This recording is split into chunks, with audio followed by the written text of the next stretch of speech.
یہ بہت critical point ہے. اہل سنت اور اہل تشیع کے درمیان یہ بون آف کنٹینشن بنا ہوا ہے، اور وہ ہے اہل بیت کی ٹرم کے بارے میں کہ اہل بیت کی اصطلاح کن لوگوں پر بولی جائے گی.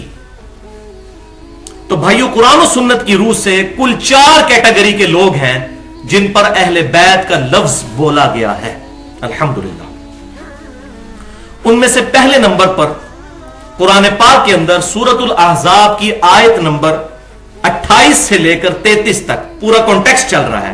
نبی صلی اللہ علیہ وسلم کی بیویوں کو مخاطب کیا گیا ہے، اور پھر آیت نمبر 33 میں فرمایا گیا بسم اللہ الرحمن الرحیم انما یرید اللہ لیذھب عنکم الرجس اہل البیت ویطہرکم تطہیرا. بے شک اے نبی کے گھر والوں صلی اللہ علیہ وسلم، اللہ تو یہی چاہتا ہے کہ تم سے ہر طرح کی ناپاکی دور کر دے اور تمہیں خوب صاف ستھرا کر دے. الحمدللہ یہ اہل بیت کے بارے میں نازل ہوئی، اور پرٹیکولر قرآن کے کانٹیکسٹ میں نبی صلی اللہ علیہ وسلم کی ازواج کے بارے میں.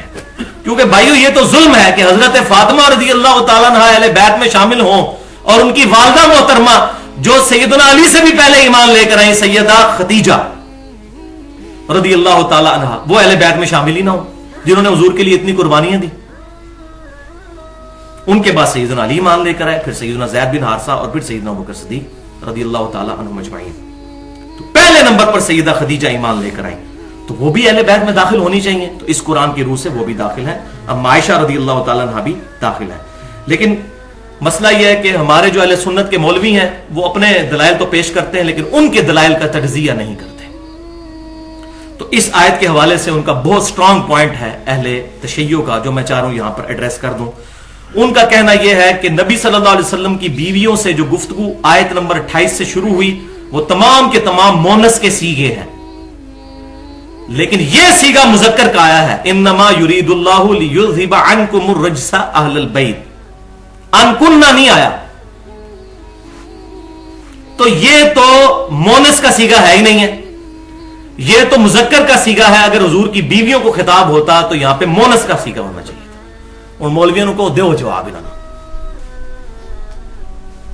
تو بھائیوں یہ بات یاد رکھیں، یہ عربی کا اسلوب ہے.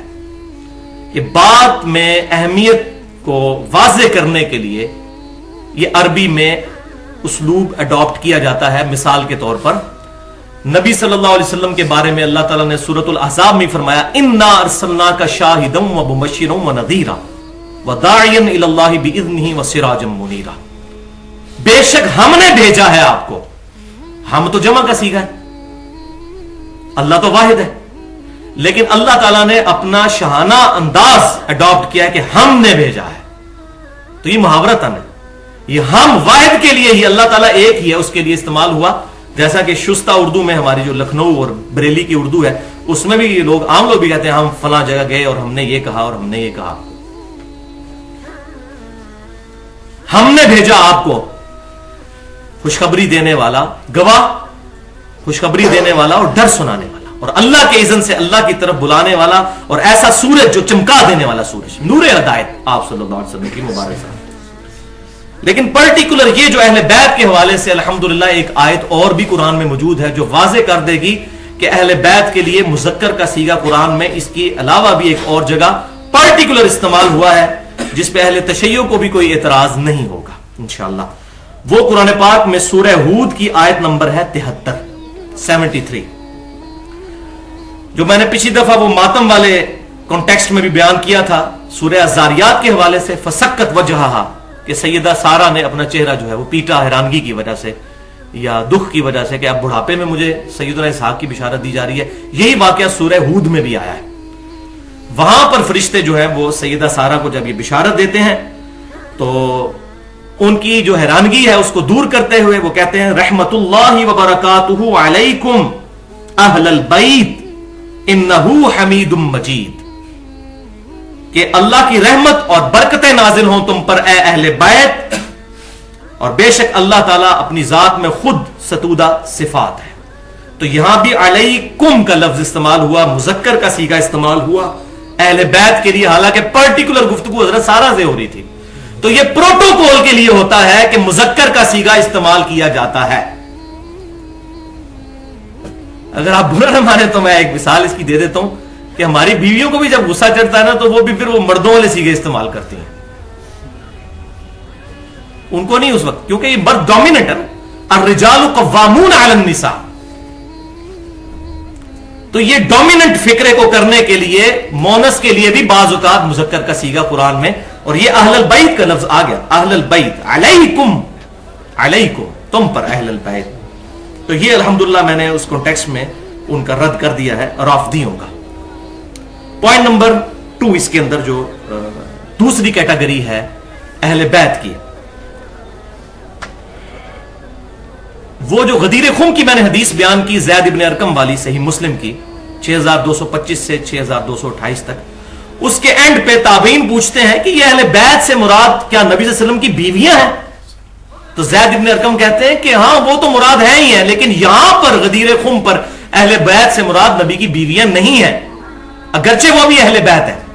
یہاں پر مراد وہ ہیں جن پر نبی صلی اللہ علیہ وسلم نے قیامت تک کے لیے صدقہ حرام فرما دیا. زید ابن ارقم اس حدیث کے راوی خود تفصیل کر رہے ہیں صحیح مسلم میں, اور پھر فرمایا کہ آل جعفر, آل عباس, آل عقیل اور آل علی, ان چاروں کی جو اولاد ہے قیامت تک کے لیے یہ اہل بیت میں الحمدللہ شامل ہے, اگر کرتوت ان کے ٹھیک ہے.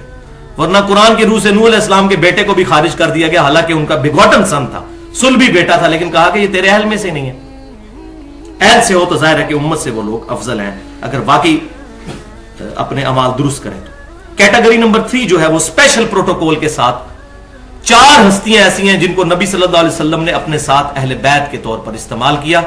وہ انشاءاللہ ڈیٹیل حدیث میں سیدنا حسین کے فضائل کے چیپٹر میں بتا دوں گا. یہاں ضمناً بتا دوں کہ صحیح مسلم میں انٹرنیشنل نمبر کے مطابق 6261 نمبر حدیث ہے اہل بیت کے فضائل کے چیپٹر میں, جو اہل سنت اور اہل تشیع کے ہاں کامن حدیث ہے کہ نبی صلی اللہ علیہ وسلم نے اپنی اون کی چادر مبارک جو اوڑی ہوئی تھی, اما عائشہ راوی ہیں کہ اس چادر کے نیچے سیدنا حسن کو لیا, پھر سیدنا حسین کو لیا, پھر سیدنا علی کو لیا, پھر سیدہ فاطمہ کو لیا, اور پھر اللہ کے حضور یہ آیت پڑھی, انما یرید اللہ لیذھب عنکم الرجس اہل البیت ویطہرکم تطہیرا.